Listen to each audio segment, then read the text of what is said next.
but probably a couple years away still. Anyway, who you got at 3?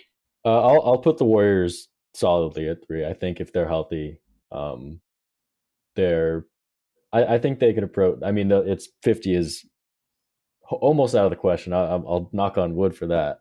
But if they're healthy, I think 50 is in grasp. I think 3 is a really reasonable place to put them.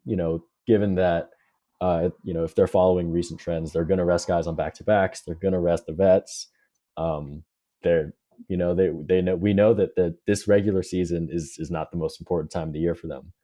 Yeah, it's the most important for the young guys, but like Myers and like Kerr had said yesterday on their press conference, the top 6 on the team are already figured out. So we know how that's going to play out. Maybe Wiseman cracks the rotation, but that's a bunch of hurdles later. So yeah. I think that's all. The starting lineup is solidified. Again, if they're healthy, it's 50 at least. Yeah, I think 3. Do you think the Warriors have improved? I think that they've kind of retooled. Right. I was talking to my friend about this yesterday, how we had a few really interesting, unique skill sets last year. Right. I mean, the first one being obviously GP2, where he on defense is super switchable. He's guarding point guards, even wings. But on offense, he's playing the role of a big man. He's in the dunker spot. He's cutting. The shooting is, I think, there, but that wasn't a fundamental part of his game. I think you sort of split that by signing JaMychal Green and DiVincenzo, where DiVincenzo is a better shooter than GP2, but he's not as athletic. Defense might, he's solid, but I don't know if he'll necessarily be at that level. But the shooting is a plus. Whereas with JaMychal Green, I think he kind of takes the remainder of that Gary Payton role and a little bit of the Otto role as well. Depending on how the rookies play. So just sort of an interior guy. Otto was grabbing all these contested rebounds last year. That's totally a JaMychal Green role. Play do the dirty work, just hustle, right? Those I think are really great veteran additions that I think I wouldn't say that the Warriors jumped any place in the power rankings. I don't know where that would necessarily be, but if they're already top 2 or 3 favorites to repeat as champions. I mean, they had just won a few months ago. Definitely. I think they've improved. I mean, it's that obviously you hope for quote unquote internal development, which was a phrase probably before your time that they would talk about in the 90s when they had the Donald Boyles, the Antoine Jamesons, and when they wouldn't get anybody in trades or free agency and be like, oh, we're working on internal development. Like I was like, that became like a thing before Twitter. Yeah. It rides a lot on the young dudes. I expect good things from them. I mean, you'd put a tweet out asking about like Moody, Wiseman, Kuminga, who's gonna make the biggest leap, and it's really all situational to me, right? To me, it's like Wiseman. From 0 to anything, it's a pretty magnificent leap. And we all know, and it's been well said that like Kuminga so far has like the highest ceiling, and I've been on record to say like last season that I think he'll be the Warriors' best player 4 years from last summer. So that's like 2 seasons from now. So you better start showing me some point forward skills.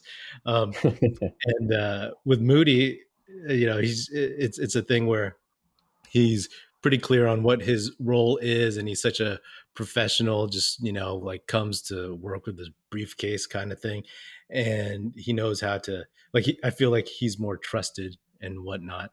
But I'm just looking forward to seeing all those guys on the court. I mean, like I say this all the time, like as a longtime Warriors fan, I've always loved homegrown talent. Like when you draft that guy, because a lot of times we wouldn't get a guy. We would draft somebody who was like, who would flame out. And then getting a Chris Webber, like I had like, whether it is Weber or Sprewell, I was a huge Sprewell fan as a kid.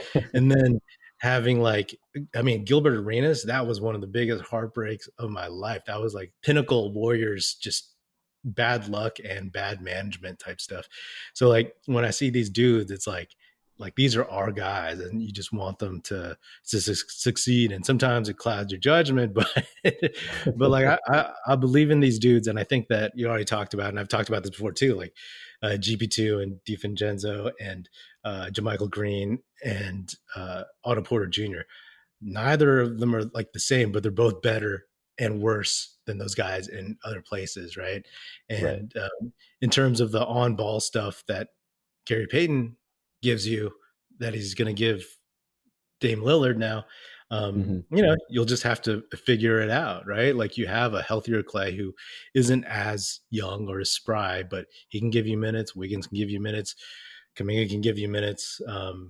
Even though he's a bit quote unquote slow footed, Moses can give you some minutes and stuff, right? I don't know. I personally, uh, I guess I'm the homer. I personally had them at one if they're fully healthy, but Yeah. a lot of it remains to be seen because they're not going to chase wins because they don't have to. And it's about Right. uh, like a broken record all last season. I was like, the things are uh, health at the end of the season, um, and getting the new guys who all have like 1 year more experience uh, acclimated to the bright lights and the pressure. And we saw Jordan Poole was ready for that. It's about getting Kaminga ready for that Right. and all that jazz. And then to me, it's like seeding, right? I think they have improved. You get a better Clay as well, a more confident Wiggins, but uh, we'll see. That's why they play.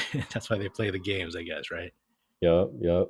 Do you think since we're on the Warriors right now, what do you expect from Wiggins? Do you think that he's going to turn to a pumpkin, back into a pumpkin, or do you think he's going to, continue to excel, or he's found his role that he found in the playoffs, and he's just going to settle into that? Just from what I've been reading and seeing, I think that what I'm kind of interpreting is the sense is he likes his role. I think that he's gonna build off what he did last season. In the playoffs, you really started seeing him improve on his rebounding. He was locking up guys in the finals, conference finals, Yeah, going against Luka, Tatum, Jaylen Brown, all these number one options, and it was great. It was super cool to see. It was so fun to support him, and I mean, it's just so, I wouldn't say improbable, but it's so like fun to see that come full circle. I remember the yeah. D'Lo trade, and I remember that whole season. I remember Kai Bowman and Dragon Bender. I mean, I watched those games, so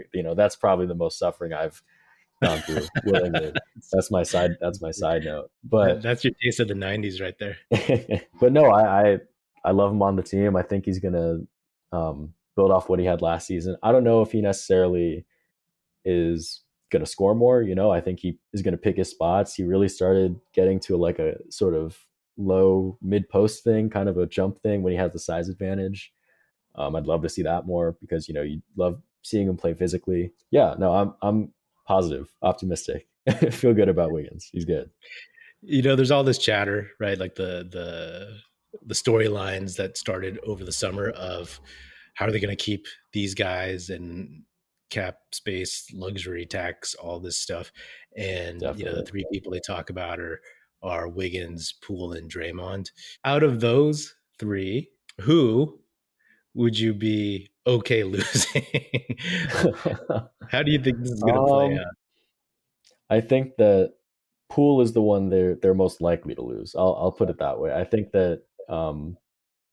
even Clay is up for an extension, right? But I think Clay is a shoe in.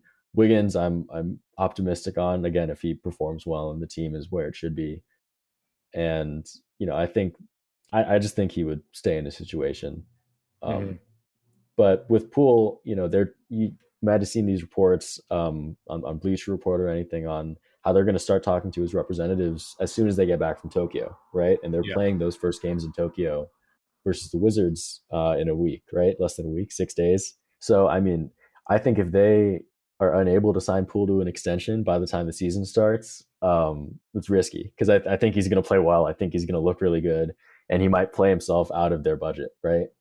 Mm-hmm. Yeah. Even if he hits restricted free agency and someone throws 120 mil at him, Bob Myers is going to have to take pause and really assess where the team is going, right, in the next few seasons. They have to make a decision soon, but I think the longer they go without offering him an extension, the more likely it is that he can possibly leave the team. I mean, he'll be restricted next summer. Right. So, if somebody like gives him a massive offer that the Warriors don't want to match, then that's a whole nother story.